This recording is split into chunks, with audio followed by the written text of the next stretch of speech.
ভেনেজুয়েলার উপকূলের কাছে আন্তর্জাতিক জলসীমায় আরও একটি তেলবাহী ট্যাঙ্কার জব্দ করেছে যুক্তরাষ্ট্রের কোস্টগার্ড বাহিনী।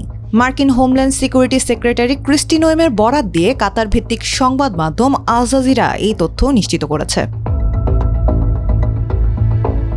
২০ ডিসেম্বর সামাজিক যোগাযোগ মাধ্যম এক্সে দেওয়া এক পোস্টে ক্রিস্টি নোয়েম বলেন, যুক্তরাষ্ট্রের আরোপিত নিষেধাজ্ঞা উপেক্ষা করে ভেনেজুয়েলা তেল বাণিজ্য চালিয়ে যাচ্ছে এবং তেলবাহী ট্যাঙ্কার জাহাজগুলোকে তেল পরিবহনের পাশাপাশি মাদক পাচারের জন্য ব্যবহার করছে ভেনেজুয়েলা সরকার। তিনি আরও বলেন, নিষেধাজ্ঞা ভেঙে অবৈধ তেল বাণিজ্য ও মাদক পাচারের বিরুদ্ধে যুক্তরাষ্ট্রের অভিযান অব্যাহত থাকবে এবং জড়িতদের শীঘ্রই খুঁজে বের করব আমরা।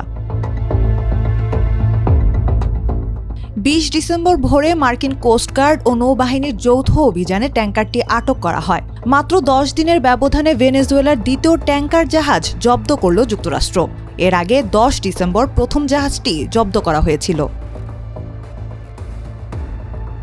২০১৭ সালে ডোনাল্ড ট্রাম্প প্রথমবারের মতো প্রেসিডেন্ট হওয়ার পর থেকেই তিনি ভেনেজুয়েলার প্রেসিডেন্ট নিকোলাস মাদুরোকে রাজনৈতিক প্রতিপক্ষ হিসেবে মনে করতেন।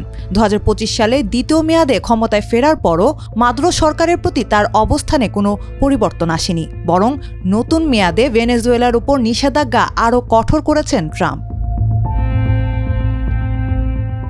সম্প্রতি ভেনেজুয়েলার বেশ কয়েকটি ট্যাঙ্কার জাহাজের উপর নিষেধাজ্ঞা আরোপের এবং নিষেধাজ্ঞার আওতাভুক্ত কোনো ট্যাঙ্কার ভেনেজুয়েলার বন্দর ত্যাগ করলে বা সেখানে প্রবেশের চেষ্টা করলেই তা জব্দ করা হবে বলে ঘোষণা দেন ট্রাম্প। এই ঘোষণার কয়েকদিনের মধ্যেই ভেনেজুয়েলার দ্বিতীয় ট্যাঙ্কারটি আটক করল যুক্তরাষ্ট্রের কোস্টগার্ড বাহিনী।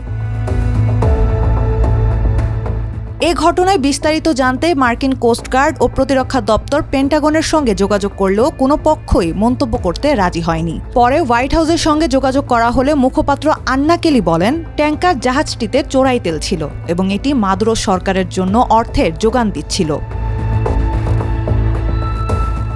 অন্যদিকে আন্তর্জাতিক জলসীমায় নিজেদের জাহাজ জব্দের ঘটনাকে গুরুতর আন্তর্জাতিক জলদস্যুতা বলে আখ্যা দিয়ে তীব্র প্রতিবাদ জানিয়েছে ভেনেজুয়েলা। ২০ ডিসেম্বর দেওয়া এক বিবৃতিতে দেশটির সরকার জানিয়েছে, আন্তর্জাতিক জলসীমায় মার্কিন সামরিক বাহিনী একটি বেসরকারি তেলবাহী জাহাজ দখল করেছে এবং জাহাজটির ক্রুদের জোরপূর্বক নিয়ে যাওয়া হয়েছে।